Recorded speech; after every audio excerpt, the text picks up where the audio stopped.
Allohning ne'matlarini sanasangiz, sanog'iga yeta olmassizlar. Haqiqatan inson zoti o'ta zolim va juda noshukrdir. Innal insana li robbihi lakanud va innahu ala zalika lashahid. Inson Parvardigorga nonkor, noshukur, yana o'zi guvoh bunga. Insonning sog'ligi, yurtida tinchligi, yeydigan ovqatini bor bo'lishi, kiyimini borishligi, suv, havodi borligi kichkina narsalarmi? Mana ko'rdik-ku, tinchlik yo'q bo'lsa, qolgan hech qaysi ne'mat 2 pulga arzimas ekan. Tinchlikda o'tiribmizmi? Inson bu narsani sezmaydi. Butun imkoniyati qo'lida, lekin inson bu narsani ko'rmaydi. Wasbagha alaykum ni'amahu zohiratan va batina. Va sizlarga barcha zohiriy va botiniy, ya'ni moddiy, ma'naviy ne'matlarni komil qilib bergani ko'rmadinglarmi? Ko'zimiz ko'rayotgan ne'mat ham bor, ko'rmayotgan ne'mat ham bor. Jasadimizning ichida qancha ne'mat borligini bilamizmi? Bitta hojatga bemalol borib, bemalol da'vo qilib kelishligingiz qanaqa ne'matligini bilasizmi?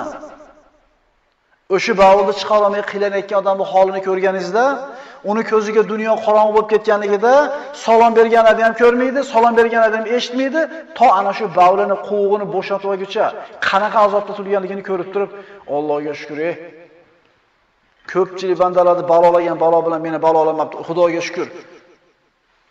Siz chachingiz to'kilayotgani g'amini qilyapsiz. Yo, semirib ketayotganingiz, ozib ketayotganingiz odamlar siyomayapti. Ana shu podshohning rivoyati, bir piyola suvni oldida dunyoda borlik hech narsaga arzimas ekan. Nasihat qiling menga deb vaziriga aytsa, aytayapti vaziri. Taqsir, sahroda qolib, o'lishga yaqin bo'lsangiz, bir piyola suv uchun nimangizni berardingiz desa, mulkimni yarmini berardim dedi. Ha, xo'p, suvni ichdingiz. Endi chiqmay qoldi. Uni chiqarib olish uchun nimangizni berardingiz desa, mulkimni ikkinchi yarmini dedi. Demak, bir podshohning saltanati bir piyola suvni kirib ichimizga chiqib ketishiga arzimas ekan. Ko'ramizmi shu ne'matlarni? Ikki ko'zimiz, ikki quloqimiz, tilimiz, ikki labimiz, qo'limiz, oyog'imiz borligi hazakam narsami? Fa bi ayyi ala'i robbikuma tukazziban. Bas Parvardigoringizni qaysi ne'matlarni yolg'on deya inkor qila olursiz? O'zi odam o'rnidan turib ikki oyog'i bilan bemalol ishini bajargani borib kelishiga hazakam narsami? Yo xohlagan ishini ikki qo'li bilan qilishligi. Kim ichida qo'li xayrli bir gipsda yurgan bir 10 kun 15 kun. Qo'linglar ko'taringlar-da, bormi? Eslanglar-da, shu bitta qo'linglar ishlamaganda hojatga kirganlarda nima bo'lgansilar? Patinkangizni qodashlikni o'ylang deb, yoki ishingizni qodashni oling, boshqasini qo'ying. Ikkita qo'limizni to'xtirishiga qanaqa ne'mat.